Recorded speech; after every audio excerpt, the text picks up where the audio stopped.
person to stop and listen. And I watch their reaction. If they stay, then I think, okay, there's something in what I'm doing that has hooked them. That is a wonderful thing.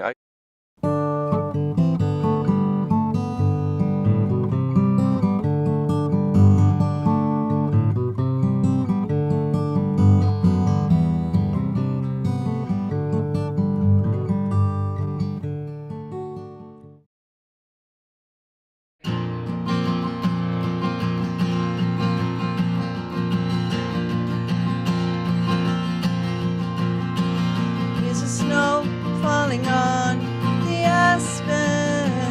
Do you hear me calling your name through the quiet of the morning hours? Hark, the herald angels proclaim. Does your heart skip a beat when you think of me as silent night drifts through the air?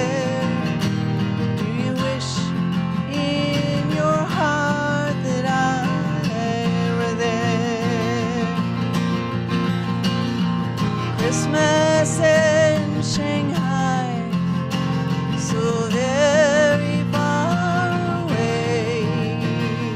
Echoes of fireside laughter in the distant morning rain. You hear me call your name.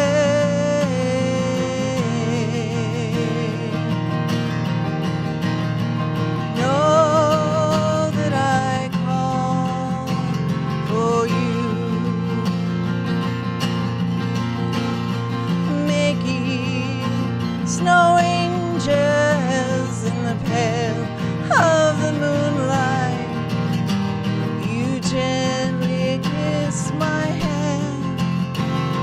Your eyes give my tired eyes sight. Thoughts of holding you so very close to my soul give me reason to live in the soft light and the icy cold. To swear with soul in Shanghai on a solemn Christmas Eve, where thoughts of home abound for all the world to see. Do you ever think of me?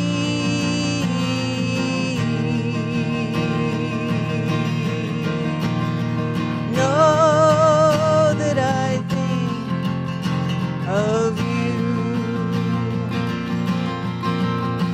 Did I ever tell you I love you with all my heart and soul? Your smile, your light, your laughter, for eternity I will hold. Only God knows where my heart will fall, and I pray it's in your arms. I pray it's in your arms. Christmas in Shanghai, so very far away. Echoes of fireside laughter in the distant morning rain. Do you hear me call your name?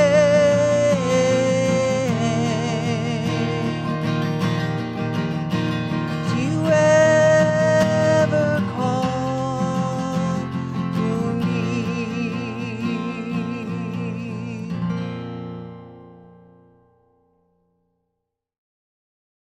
Hi, Nancy. Nice having you. Hi, Kevin. Thank you so much. It's a pleasure being here. I appreciate it.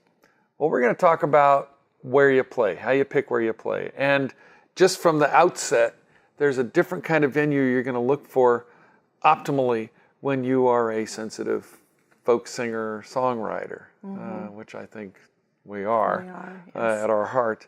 And that's a different kind of audience. Some people make fun of it. Right. So you want to embrace the people who are going to embrace it. Right. And so where do you like to play? Well, that's a good question. Oftentimes it depends on what I want to accomplish. I guess when I look across the board, the venues where I wouldn't expect to get a positive result necessarily, sometimes those turn out to be some of the best. Really? Like what? What are you thinking of? I'm thinking of festivals. Yeah. I do like playing festivals because people are there having fun. Kind of the pressure is off of you as a performer somewhat. But I do appreciate the fact when I look down at the audience and perhaps someone will be walking through the audience and they stop. Right. And they listen. Because you got them. Yeah, got them. Yeah. And I thought, okay, what caused that person to stop and listen? And I watch the reaction. If they stay, then I think, okay, there's something in what I'm doing that has hooked them. That is a wonderful thing. I used to do a lot of street music. Same thing. The river is going by you, right. And when you can actually pull the audience, it's because you've reached them, and then it becomes an intimate experience in the midst of a crowd. It is, and I always feel very strongly. I don't like the attention being on me. I'm very uncomfortable with that because I'm inherently a shy person. But by definition, you have to have the attention on you. You do, Yeah. you do. And I try in some way to take that attention and put it on the music, and that's what I want to grab them with. The words, the melody, something in there. Are you trying to become someone else when you're singing, or are you... You know, it's fusing that somehow? It's a zone. Yeah. I think you know as a musician too. It's there are sometimes at different venues where you can get in that zone and everything else disappears around you.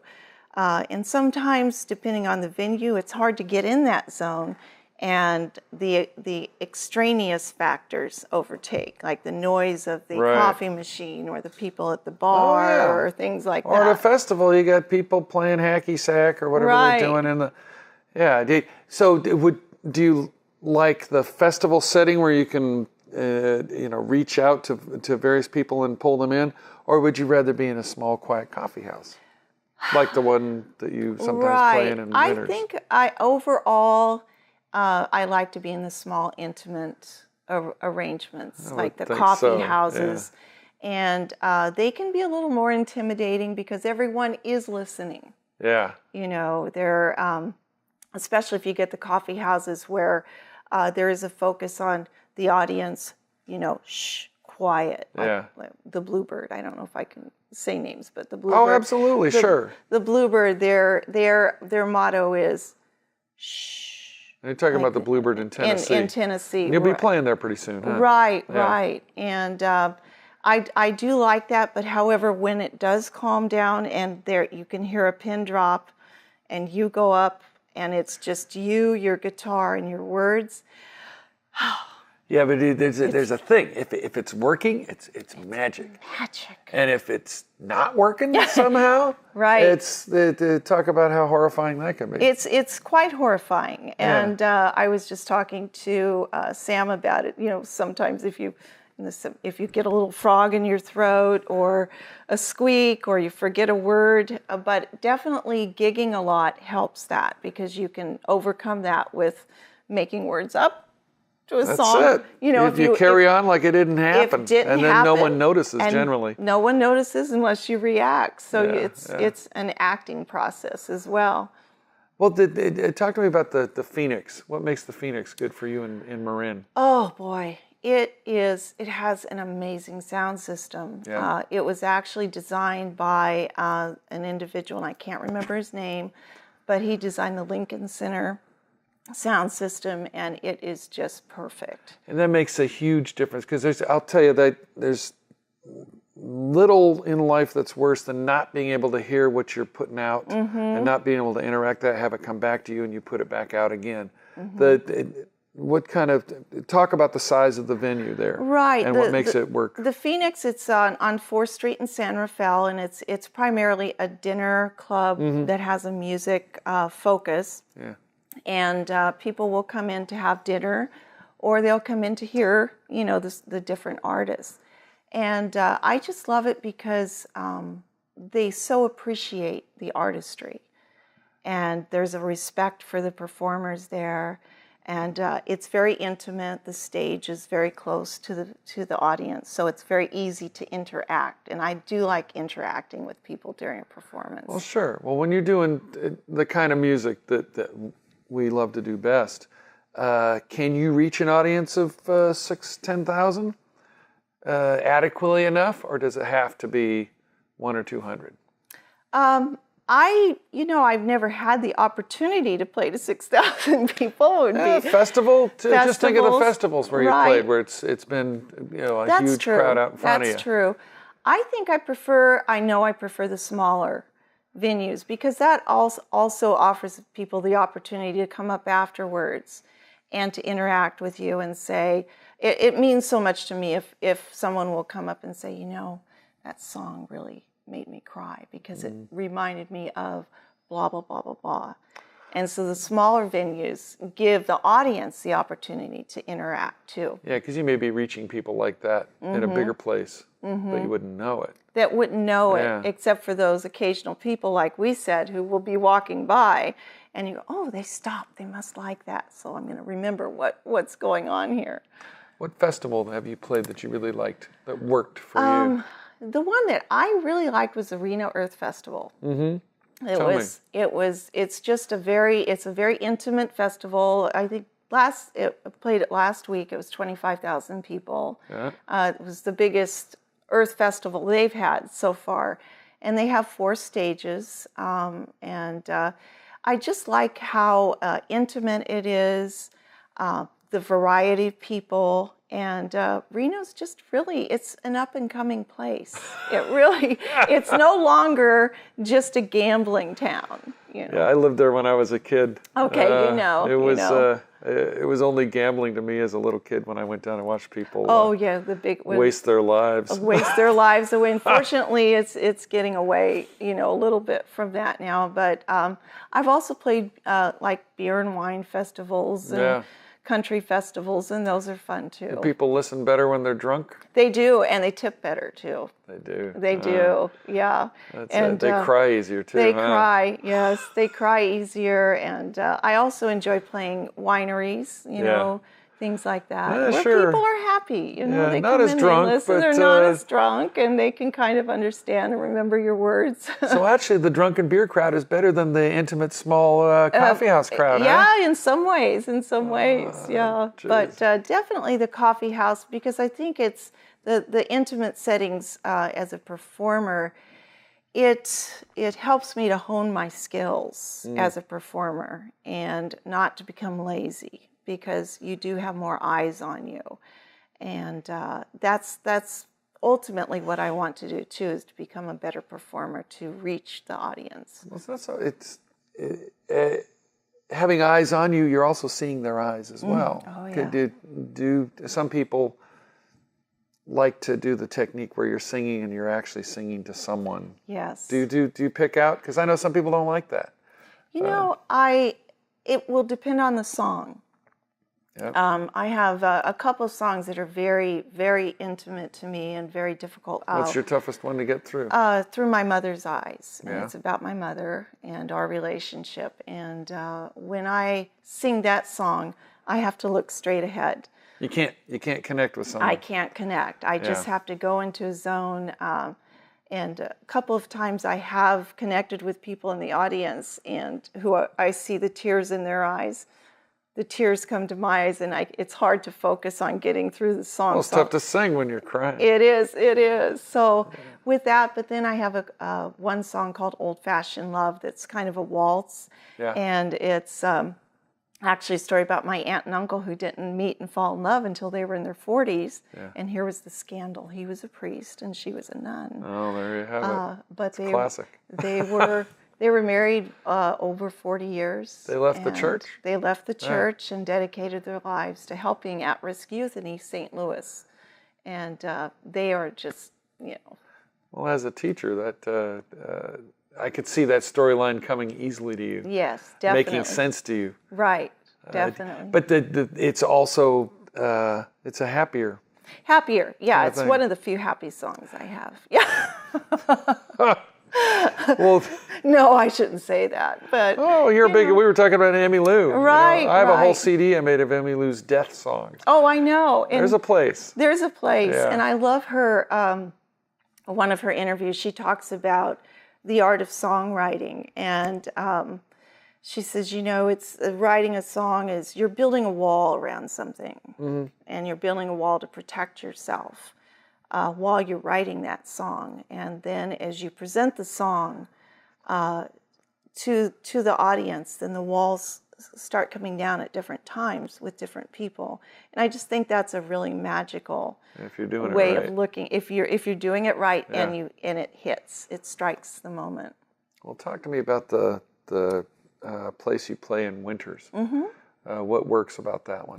Steady Eddie's. It's a little coffee house on the corner, and I host open mic there a couple of times a month, from 4 to 7 on Saturdays generally. And I like it because you see young talent come in, and people from all different walks of life, and it's a fun environment. And what about noise? How do you deal with noise when you're because you can have a fun environment. I'm thinking of a place I used to play in London. It was a coffee house, right, called Bungie's, pretty famous place. And right in the middle of some sensitive song, someone would start firing up the espresso machine. Absolutely. And you know, I've thought about that quite often, and I think it's really I just look at it as good training. That, you know, if you can just keep plowing through your song and still reach people, and you've got the espresso machine over here, and you've got people coming in the door and talking in the background. If you can reach one person, if I can reach one person, I've done what I want to do. To reach like their a heart. Social worker. It's a teacher and a social worker, that's huh? it. Is that what's That's going on? it. Do you have to be that to be a folk singer to sing in a coffee house? I think teaching has helped with kind of being adaptable to the different venues, whether it's a coffee house or a winery or a home concert or the Phoenix. I think being able to adapt to the different environments, definitely teaching has helped me to do that. Yeah, I'm thinking because I go talk to classes a lot in colleges and high schools and other settings, and sometimes I'll sing a song if it's topical to what I'm talking about, and that's an audience. It's like a small coffee house. Right, and you got to grab them all. You got to hold them all. Yep. How selfish is it to want to hold people to what you're singing? Right. Because maybe they're not into that particular song. They want to talk and make noise and clank their plates and do that in the back. Or if you're something like the Freight and Salvage, where people are really there to listen. Right, right. Are you being selfish? I've thought about that. Is it a little bit of narcissism that we have to say, well, here's my song and listen to it? And I think more importantly, kind of going beyond that, I think there has to be a little bit of selfishness in it, but I try and temper that with being humble and saying, if you take something from this song, it's a gift. If you don't, then that's okay. Yeah, these are the things only folk singers. Only folk singers do this, and if you're a punk rocker, you really don't give a damn. You don't. In fact, it was kind of little comical at the Earth Festival I played, and I have a young man I play with too. Yeah. Great. He is actually my college roommate's son. This is how full circle music comes. His name's Seth Cooper, and he's a wonderful guy. Anyway, we did our little set, and then right after us at the festival was a punk rock group, and it's like, okay, well, here we go. Yin and yang. Yeah, definitely. But that's what makes music, it brings us together. Oh, it's wonderful. Whatever it is. Yeah, I couldn't agree more. Thanks for being here, Nancy. I appreciate it. Thank you so much, Kevin. I've definitely appreciated it. All righty.